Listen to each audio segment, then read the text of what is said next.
નમસ્કાર, આપ જોઈ રહ્યા છો નેશન પ્લસ ન્યૂઝ. હું છું આપની સાથે હિરલ પંડ્યા. વડોદરા શહેરમાં હવામાન વિભાગની આગાહી વચ્ચે વાતાવરણમાં અચાનક પલટો આવતા મેઘતાંડવ શરૂ થયું હતું.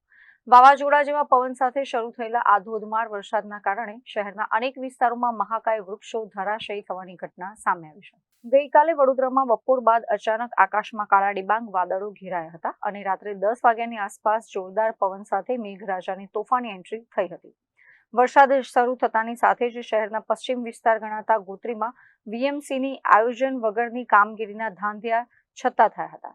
ઇસ્કોન મંદિર રોડ પર ડ્રેનેજ લાઈનો બ્લોક હોવાના કારણે આખો રસ્તો જળમગ્ન બન્યો હતો, જેના લીધે ખરીદી કરવા નીકળેલા અને નોકરી ધંધેથી પરત ફરી રહેલા વાહન ચાલકો ભારે મુશ્કેલીમાં મુકાયા હતા. અનેક વાહનો પાણીમાં બંધ પડી જતા રસ્તાઓ પર ટ્રાફિક જામની સ્થિતિ સર્જાઈ હતી. બીજી તરફ ભારે પવનના કારણે ગોત્રી સહિતના આસપાસના વિસ્તારોમાં અનેક સ્થાનો પર મહાકાય વૃક્ષો રસ્તા પર જ અને વીજ લાઈનો પર ધરાશયી થયા હતા. સદનસીબે આ ઘટનાઓમાં કોઈ જાનહાનિના અહેવાલ નથી, પરંતુ માર્ગો બંધ થઈ જતા સ્થાનિક તંત્રએ દોડતા થવું પડ્યું હતું. દર વર્ષે ચોમાસા પહેલા પાલિકા તંત્ર દ્વારા કાંસ સફાઈ અને લાઈનો ક્લિયર કરવાના મોટા બણગા ફૂંકવામાં આવે છે, પરંતુ આજના આ પહેલા વરસાદે જ તંત્રની કામગીરીની પોલ ખોલી નાખી છે.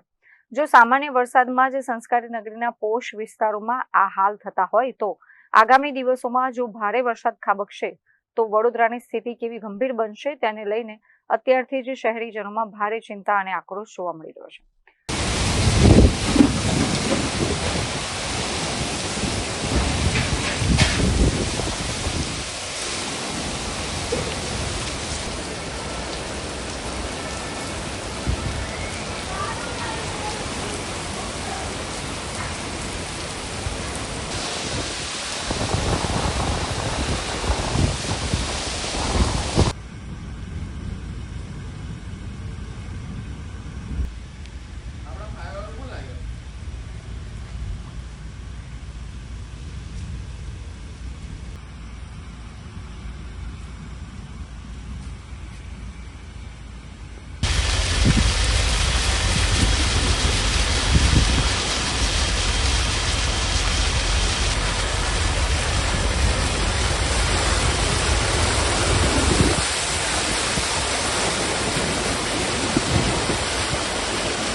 કેમેરામેન નવનીત પરમાર સાથે Chirag Patel, nation plus news, Vadodara.